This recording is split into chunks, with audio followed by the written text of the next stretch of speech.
and gentlemen, now the outgoing Chief of Army Staff, General Qamar Javed Bajwa, Nishan-e-Imtiaz Military, will formally hand over the Pakistan Army Command to Chief of Army Staff Designate, General Syed Asim Munir, Hilal-e-Imtiaz Military.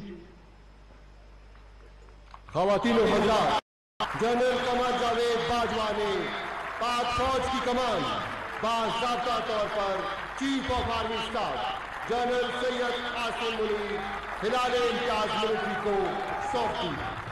निगाह बुलंद, सुखन दिल नवाज, जान पुरसोज, यही है रफ्ते सफर मीरे कारवां के लिए।